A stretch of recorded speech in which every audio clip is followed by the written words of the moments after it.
شروع اللہ کے نام سے جو بڑا مہربان نہایت رحم والا ہے۔ جن لوگوں نے کفر کیا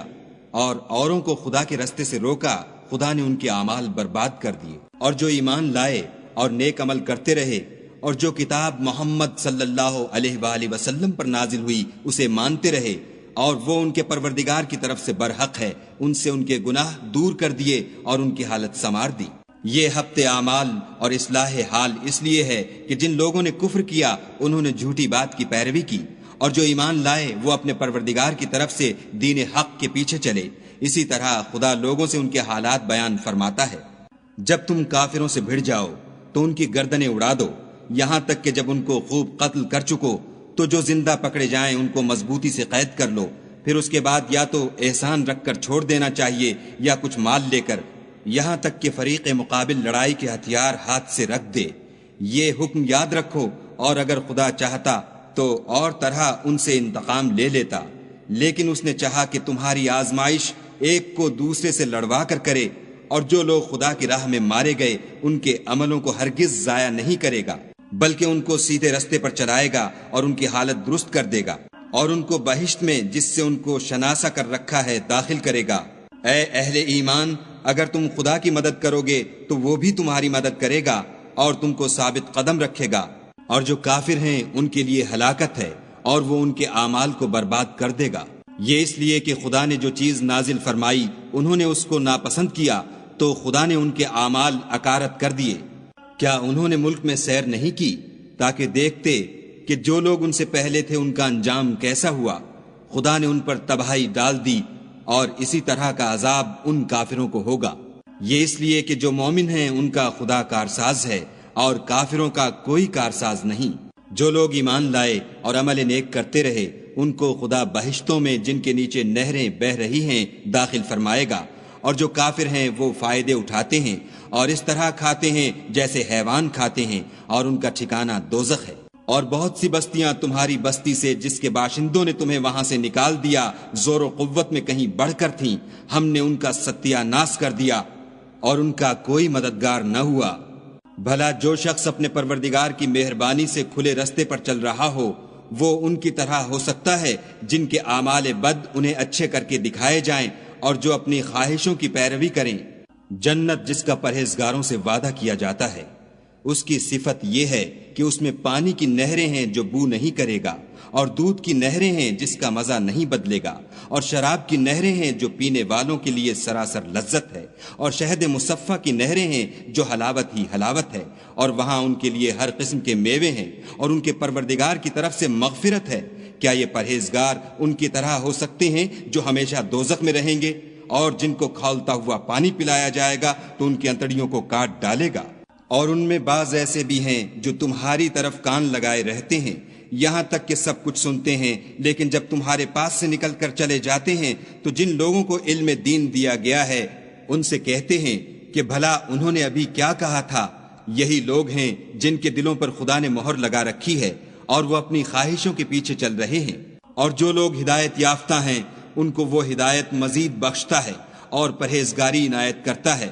اب تو یہ لوگ قیامت ہی کو دیکھتے ہیں کہ ناگہاں ان پر آ واقع ہو، سو اس کی نشانیاں وقوع میں آ چکی ہیں، پھر جب وہ ان پر آ نازل ہوگی اس وقت انہیں نصیحت کہاں مفید ہو سکے گی۔ پس جان رکھو کہ خدا کے سوا کوئی معبود نہیں، اور اپنے گناہوں کی معافی مانگو، اور مومن مردوں اور مومن عورتوں کے لیے بھی، اور خدا تم لوگوں کے چلنے پھرنے اور ٹھہرنے سے واقف ہے۔ اور مومن لوگ کہتے ہیں کہ جہاد کی کوئی صورت کیوں نازل نہیں ہوتی، لیکن جب کوئی صاف معنوں کی صورت نازل ہو اور اس میں جہاد کا بیان ہو تو جن لوگوں کے دلوں میں نفاق کا مرض ہے تم ان کو دیکھو کہ تمہاری طرف اس طرح دیکھنے لگیں جس طرح کسی پر موت کی بے ہوشی طاری ہو رہی ہو، سو ان کے لیے خرابی ہے۔ خوب کام تو فرما برداری اور پسندیدہ بات کہنا ہے، پھر جب جہاد کی بات پختہ ہو گئی تو اگر یہ لوگ خدا سے سچے رہنا چاہتے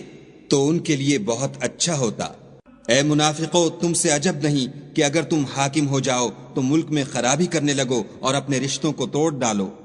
یہی لوگ ہیں جن پر خدا نے لعنت کی ہے اور ان کے کانوں کو بہرا اور ان کی آنکھوں کو اندھا کر دیا ہے۔ بھلا یہ لوگ قرآن میں غور نہیں کرتے یا ان کے دلوں پر قفل لگ رہے ہیں؟ جو لوگ راہ ہدایت ظاہر ہونے کے بعد پیٹھ دے کر پھر گئے، شیطان نے یہ کام ان کو مزین کر دکھایا اور انہیں طول عمر کا وعدہ دیا۔ یہ اس لیے کہ جو لوگ خدا کی اتاری ہوئی کتاب سے بیزار ہیں،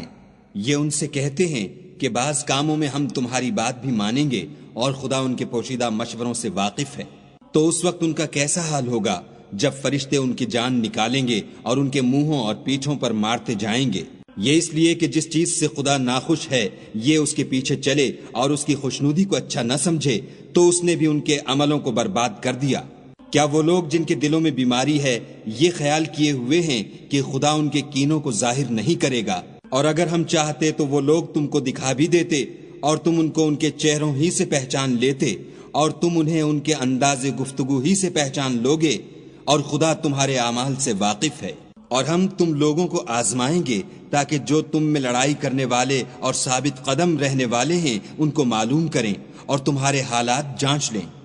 جن لوگوں کو سیدھا رستہ معلوم ہو گیا اور پھر بھی انہوں نے کفر کیا اور لوگوں کو خدا کی راہ سے روکا اور پیغمبر کی مخالفت کی، وہ خدا کا کچھ بھی بگاڑ نہیں سکیں گے اور خدا ان کا سب کیا کرایا اکارت کر دے گا۔ مومنو، خدا کا ارشاد مانو اور پیغمبر کی فرما برداری کرو اور اپنے عملوں کو ضائع نہ ہونے دو۔ جو لوگ کافر ہوئے اور خدا کے رستے سے روکتے رہے پھر کافر ہی مر گئے، خدا ان کو ہرگز نہیں بخشے گا۔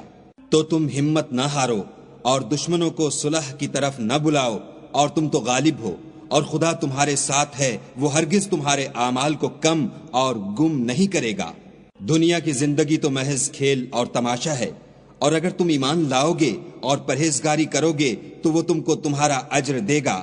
اور تم سے تمہارا مال طلب نہیں کرے گا۔ اگر وہ تم سے مال طلب کرے اور تمہیں تنگ کرے تو تم بخل کرنے لگو، اور وہ بخل تمہاری بدنیتی ظاہر کر کے رہے۔ دیکھو، تم وہ لوگ ہو کہ خدا کی راہ میں خرچ کرنے کے لیے بلائے جاتے ہو، تو تم میں ایسے شخص بھی ہیں جو بخل کرنے لگتے ہیں، اور جو بخل کرتا ہے اپنے آپ سے بخل کرتا ہے، اور خدا بے نیاز ہے اور تم محتاج۔ اور اگر تم منہ پھیرو گے تو وہ تمہاری جگہ اور لوگوں کو لے آئے گا، اور وہ تمہاری طرح کے نہیں ہوں گے۔